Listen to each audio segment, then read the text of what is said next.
Hi, I'm Linda, and you're tuned in to Climate Action Figures.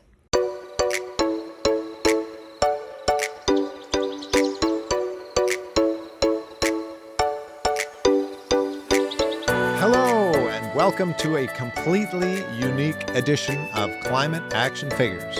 My name is John Whidden, and this week on the show, you get to meet a whole bunch of people.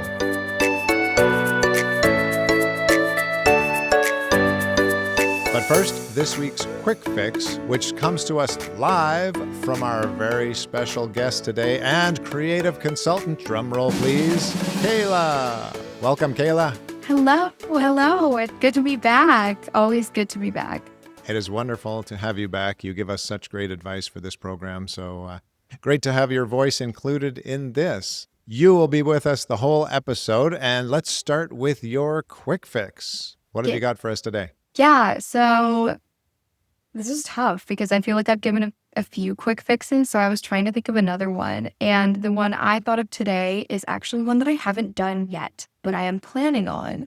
A future quick fix. Yeah, well, hopefully. I asked for this for my Christmas list, so hopefully I'll get it, and maybe I'll update everybody on how it's going. But, okay, I don't know if it's controversial or not, but have you ever heard of a pea cloth? Yes, I have, actually. Yeah. Carry on. Tell us about it. I have several friends who have such a thing. Oh my gosh, I had never heard of it until like a couple months ago, and I saw it on Instagram. Someone who like posts videos and is a travel influencer. She talked about having a pea cloth as helpful when traveling, but when I looked into it, it was originally created mostly for leave no trace and people who are going on like backcountry camping and hiking, and it's an antimicrobial pea cloth, and it's just reusable, so you don't have to use toilet paper. It's good practice to not leave toilet paper out in the wilderness, but then some people think it's gross if you're just putting your used toilet paper back in a plastic bag and carrying it out with you. So the antimicrobial pea cloth, and the one that I found, it's like quick drying, antimicrobial, and then one side will always stay dry. So when you're wiping, you're not going to get your hands wet. So I'm really excited to try it out. So that is going to be maybe my fix for the new year after Christmas. Well, there you go. Our first future controversial quick fix. Controversial? I don't know if it's controversial because, if we're going to change things in this world, we've got to do things in a different way than what we're used to. So we've got to try some different approaches, I think. Yeah, some people might think it's gross, but I feel like the people who listen to this podcast are not those people that will think it's gross. So there you go. Compliments to our audience.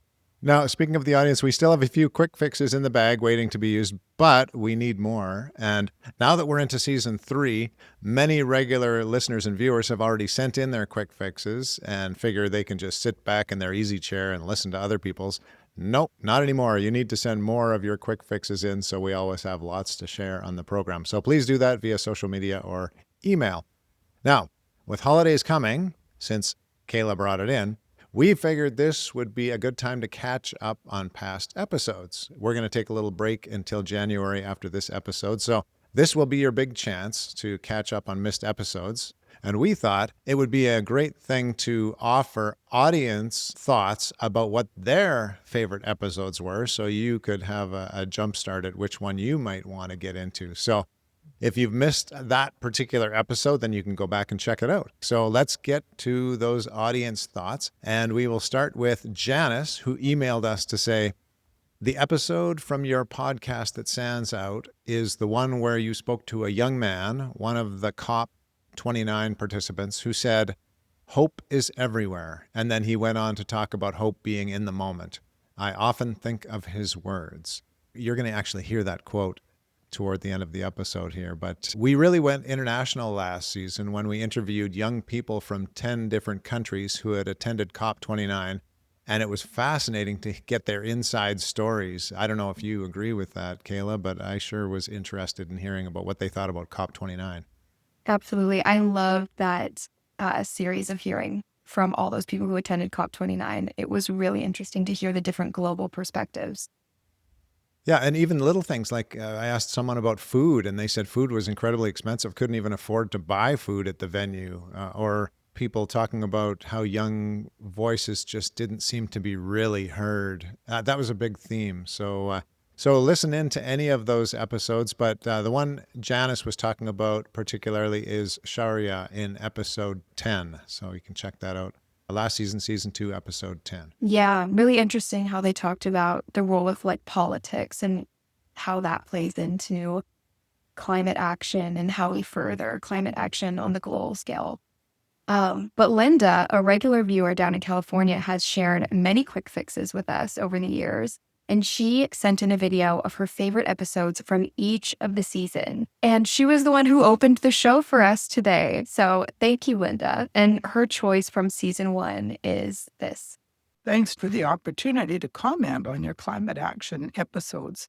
I have chosen one from each season. From season 1, I chose Arian, a junior high student who actually invented a bot that cleaned small particles of plastic from ponds without disturbing the organic matter in the pond. I thought that was a brilliant invention for a young person. Well, that's great. Now, David often leaves us a positive note on our YouTube channel, so thanks for doing that so regularly, David. He sent in this message to us. I must say it is really difficult to identify my favorite episode because this season has been so amazing. Each episode is my new favorite.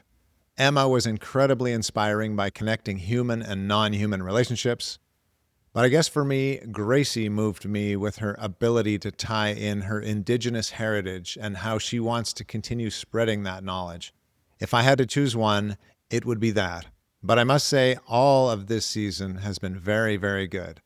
Congratulations. That's wonderful, David.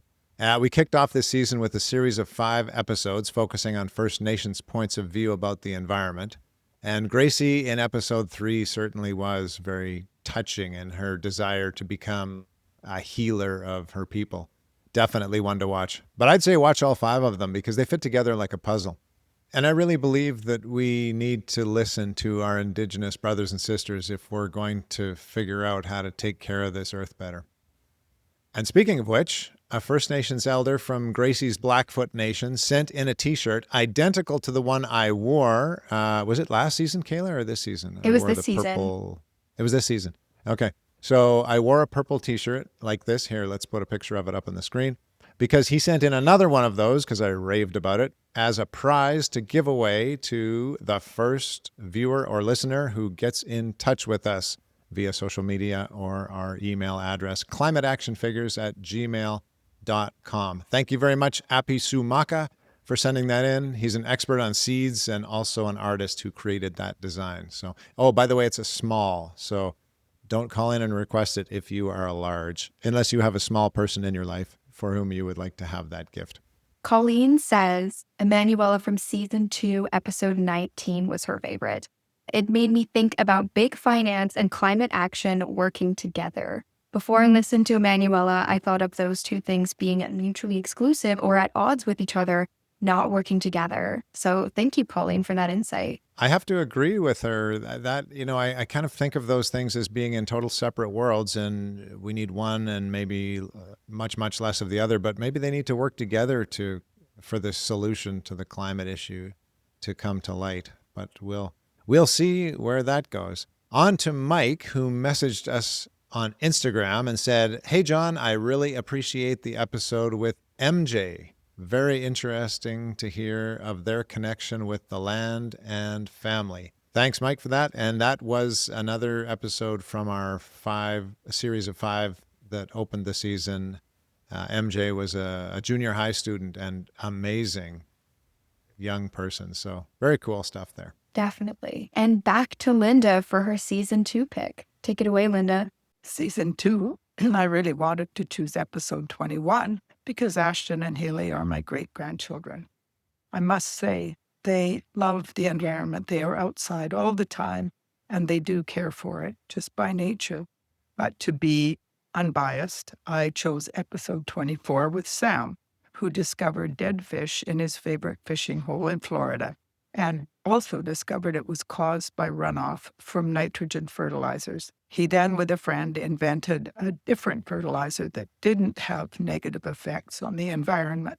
And then they subsequently started a business with this fertilizer. Such creative things that these young people do. I am very impressed.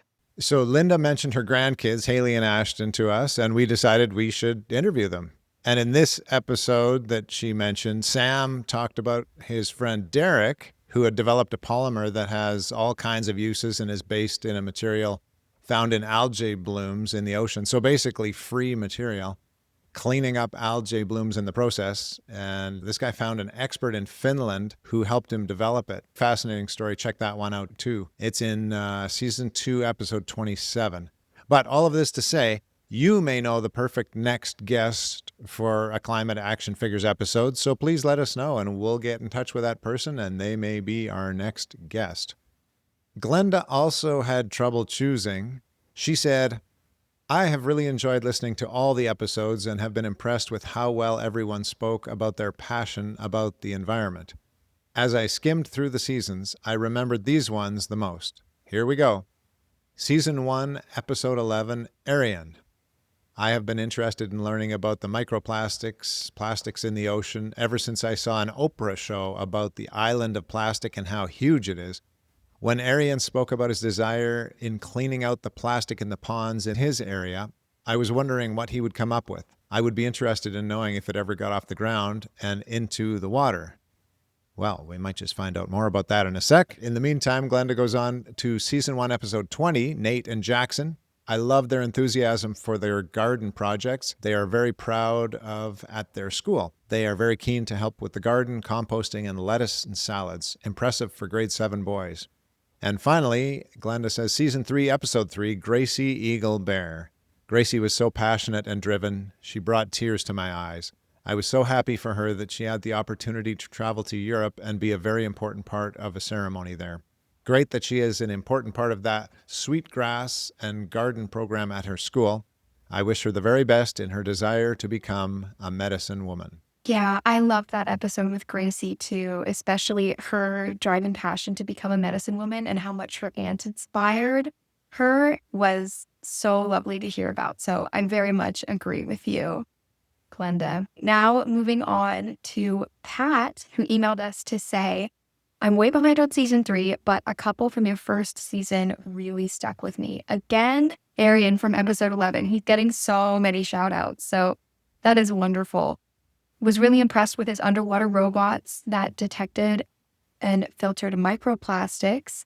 And she actually gave us an updated link, which mentioned that his project won gold at the 2024 Canada-wide Science Fair, which is incredible. So we make sure to include that link in the show notes so you can check that out. But very thoughtful of you, Pat. Thank you so much for sending that to us and giving us an update on that. Hilarious that one of our listeners mentioned, I wonder what happened, and another one of the listeners answered the question for her. Perfect. That's perfect. And also, she mentioned the Lacombe Secondary Ecovision Club from episode 10, saying it was so interesting to hear of this school, which over the past 18 years has built an on-site 2-acre food forest, tropical greenhouse, apiary, goat barn with indigenous plants growing on its roof, and many other initiatives. That episode was also really up there for me, which was incredible. Thanks, Pat. And Jock also gave his vote on the Ecovision episode. And let's hand it over to Linda to wrap up the audience feedback. Oh my gosh. Season 3, Episode 7, Day. What gives you hope? Cockroaches. Why? Because they've been around for millennia and they have it figured out. So that gave Day hope. I think that's amazing. Well, thank you so much for sending in all of those recommendations, and I hope the audience enjoys catching up over the holidays and watching some of those episodes. We really appreciate you taking the time to share those with us. And now, Kayla, I'm going to put you in the hot seat. What is your favorite episode? Okay, so now that I've had a bit of time to think about it, I think that I have to go back to this most recent season, season 3, episode 5, Brett. And he was the one who finished off that series about the Indigenous lens on climate action, specifically from the Bikini Nation lens. And he was the one who started that sweetgrass and garden program at the school, but he's a settler. So I loved his episode for a couple reasons. I thought it was so fascinating to hear his journey in the Amazon, trying to learn about the plants and the indigenous knowledge in the Amazon, and then turning it back to him saying, why aren't you doing this in Canada, where you're from? So I loved hearing that. And then also, he had so many really great wise words about how to be a good ally and being an ally in a really genuine and honest way. And I think that respecting the teachings and worldview that our Indigenous neighbors give us is so important to moving forward. They have so much knowledge and wisdom to share on how to support and live well with the earth and with nature. So I think that has to be my favorite episode so far. Yeah, that episode was just packed with wisdom, as were many of those in those first series of 5, as are many of our other episodes. There's so many great guests. I really encourage you to go back and look at some of the ones that you haven't seen, because amazing what young people are doing. And yeah, it is hard to choose, but you made me choose. So I'm going to make you choose now. John, what's your favorite episode? Well, I guessed that you were going to throw this back at me, Kayla. So I have something in mind. Someone was asking me about this podcast, and I said, I just love talking with these young people because they are so full of hope and they fill me with hope. So I am going to answer all the guests. How's that for a cop-out? Oh my gosh. But I don't think it's a cop-out, because they really do fill me with hope. So much so, actually, we're going back to Linda one more time, because when she sent a message in, she said it would make a really compelling social media post if you just put a bunch of the hope comments from the end of episodes spliced together. In fact, I put a bunch of them together so we could kind of look at them right now, and then you'll get an idea of what I am talking about. So let's just watch that for a second.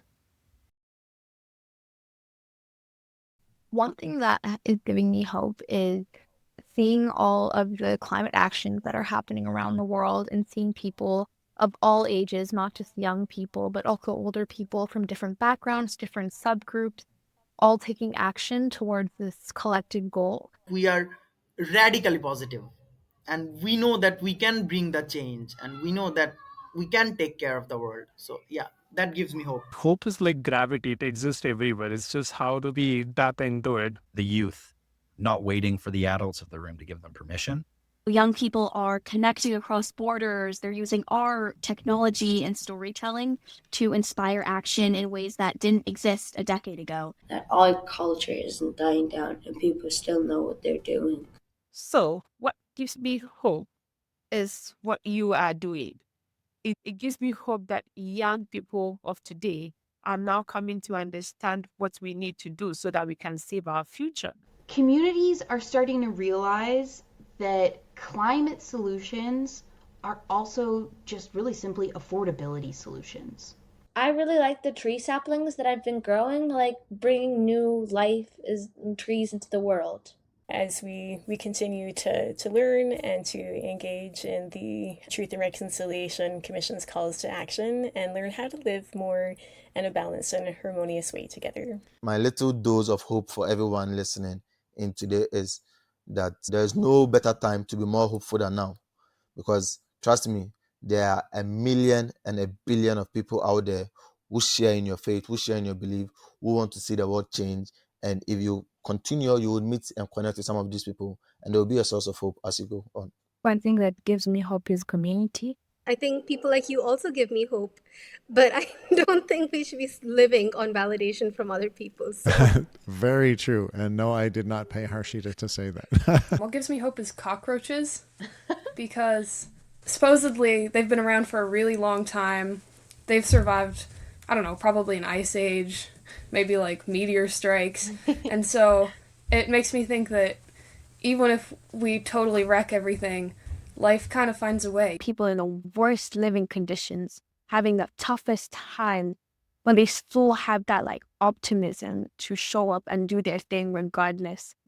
Gives me hope is that I've seen so many different people compost so much, and it's just a whole lot better than throwing everything out and letting it go to a landfill. What gives me hope today is the number of dreamers there are out there. And I think hope is one of the most powerful tools we have. It motivates people to sacrifice things to achieve the impossible, to change our minds. The biggest thing that brings me hope is just the idea that human beings are brilliant and have always found ways to survive in the most complex, complicated, and stressful situations. So many climate action figures out in our world, and a lot of them are kids. Spaces like this podcast or the Biosphere Institute that encourage youth to get together and collaborate. Well, my hope is that in the future, there will be better generations with other new ideas that might be better than the last.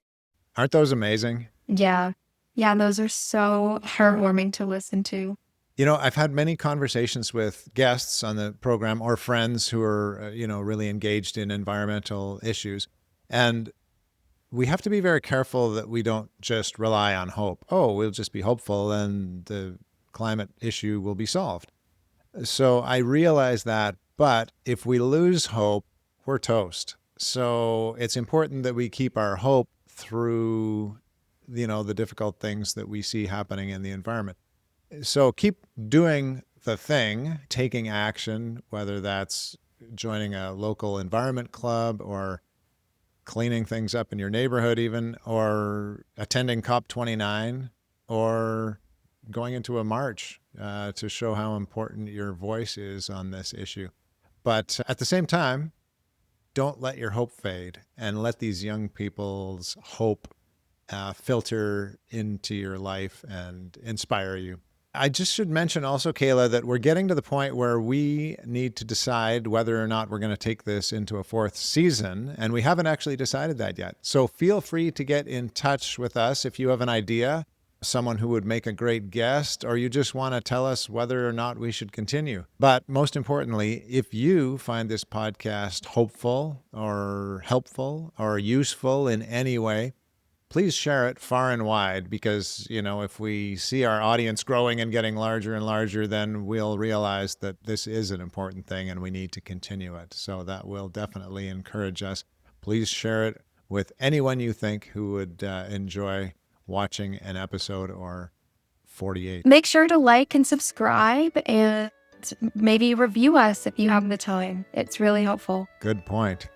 Well, it was great to have you back, Kayla. It's great to be back, as I said. I'll always come back. And we will definitely invite you back, as has become the tradition for the season 3 finale episode. So we can expect to hear from you again. Thank you, listener or viewer, for including us in your daily routine, whether that's in your living room, your car, or wherever you tune in. We will be back in January, same time, same place, to hear from another young, inspiring climate action figure. Until then, go figures.